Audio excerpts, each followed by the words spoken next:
This video is all about how to do one of the most difficult jobs on a Mercedes R107, and that is to replace the torsion springs that are supposed to make the boot lid and the horseshoe lid spring up. It is a job that will cost you a lot of skin off your knuckles, and this video shows you how to do it and how to make a tool to tension those springs safely.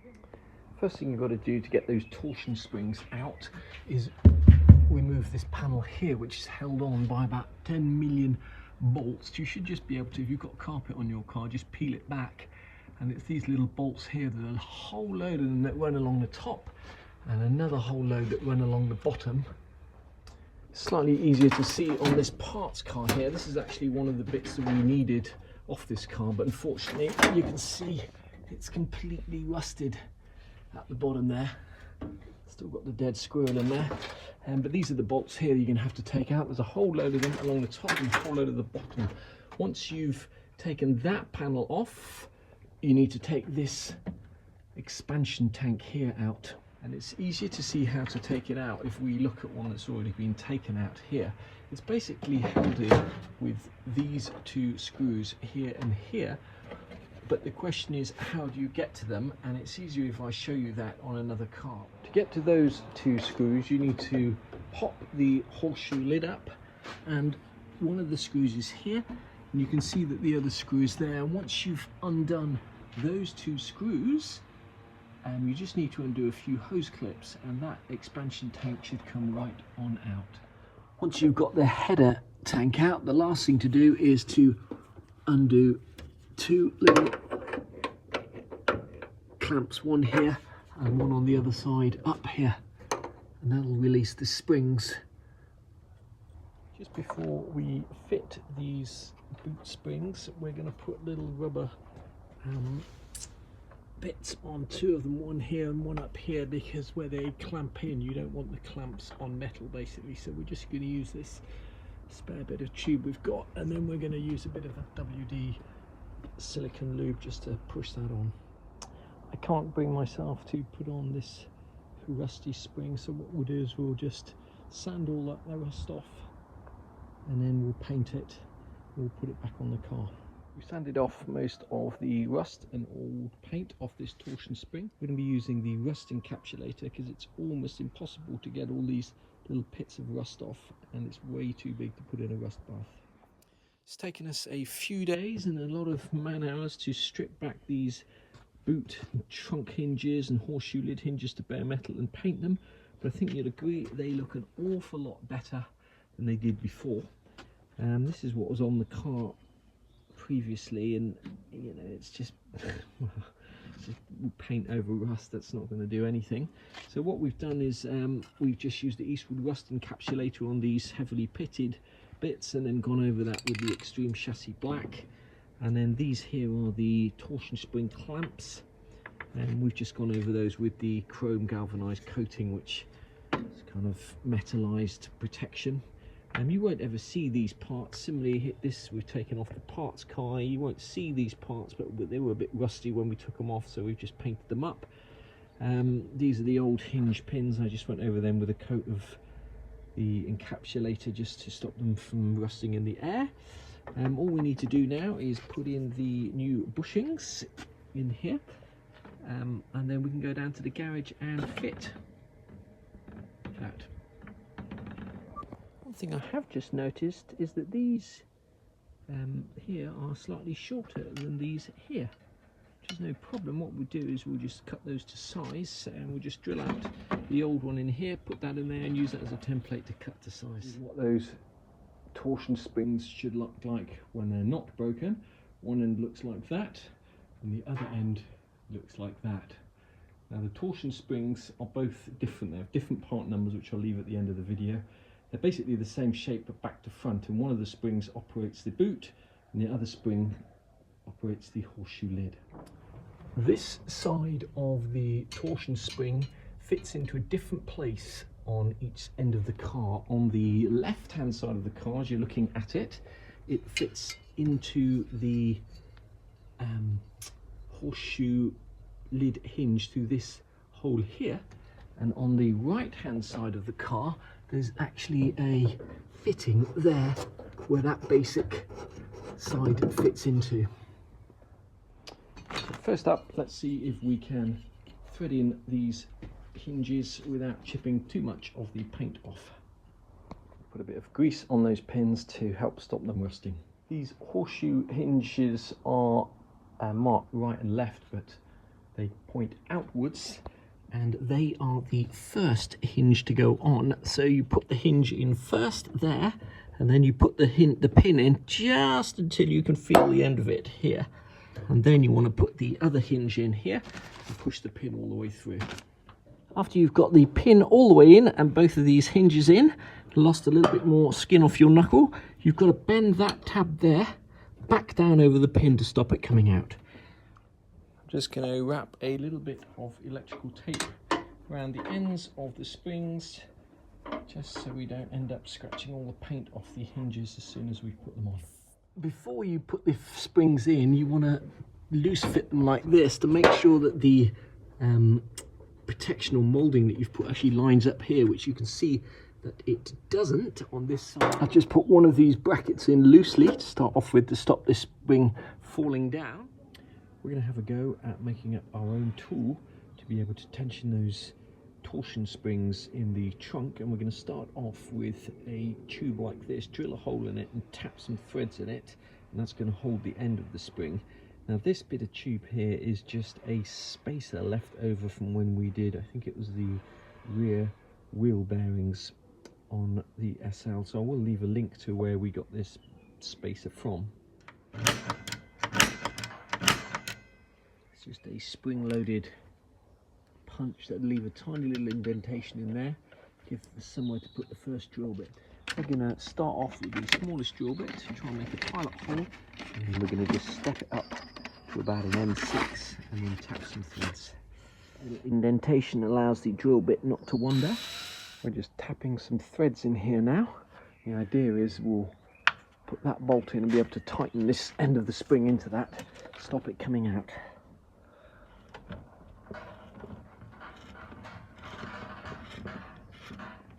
Okay, so that's the first part of our tool made. That may not be immediately obvious, but these two bars are different thicknesses. The one on the left of the car, where the complicated bit goes into the trunk hinge, is thicker. I think it's 6mm, and the one on this side of the car is 5mm. Now it's important that you get the order correct. The thicker spring, the one that goes on the left hand side of the car, goes in first and sits here basically, and the right hand spring goes in second. It's important you get those in the right order. It can be quite tricky getting those little clamps on, especially when you've got some form of rubber on the springs, so you can use a little set of mole grips just to help you there. Now the secret is to only have this in this pipe about a centimetre and not have it too far, otherwise this pipe snags on the hinge and you can't get it in. Using our little piece of pipe that we've made up, we just put the end of the spring in there, tighten that up, and then put a screwdriver down the other side, and that'll give us some leverage. I'm just going to put some gloves and goggles on, just in case something goes horribly wrong. Should just be able to bend this spring around like so.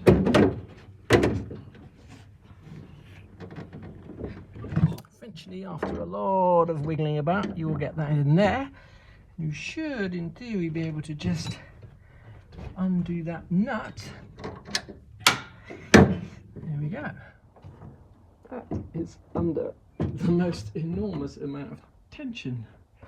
To get the trunk spring or boot spring in, I did this clamp up first. I'm now going to undo it because I want to have the flexibility to move this spring about. Now to get this second spring in, I'm going to attach this bracket here. To get the second hinge in, we're going to have the horseshoe lid hinge down.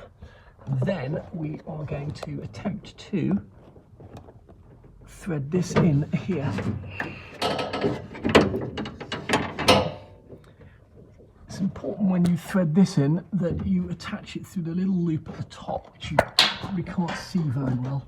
There's a tiny little loop here where it's got to sit in. Now remember, when you put these two springs in, they're going to cross over in the middle like this. So the boot spring here sits on the outside channel here and on the inside channel here. Let me just show you that. Okay, if you can see that. Where are we? Okay, so this spring closest to my face is the boot spring. And this one here, furthest or closest to the dashboard, is the soft top hood spring. Just taping these two hinges together so that they're as close together as they can be, and that means we'll need the minimum amount of tension to put that spring in. Just to summarize, we're going to put the hood spring in now, which is the one that attaches over here. We've got these two hinges taped together up here, these two taped together so they're as close together as they can be. There's no clamp here. The two hinges, torsion springs, are both clamped here but not here. The horseshoe lid spring that we're going to put in is going to sit in the outside channel, the channel closest to you, and the boot spring sits in the channel closest to the dash. We've just attached our little tube here on one end. We just need to put the screwdriver in there and bend that back now.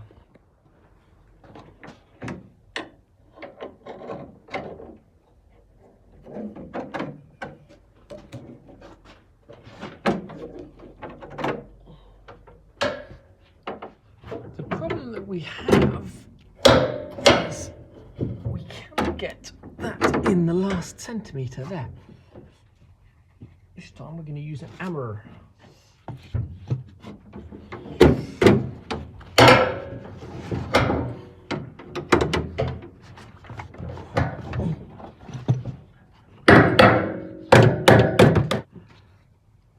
Well, that took some doing. All we have to do now is get this off.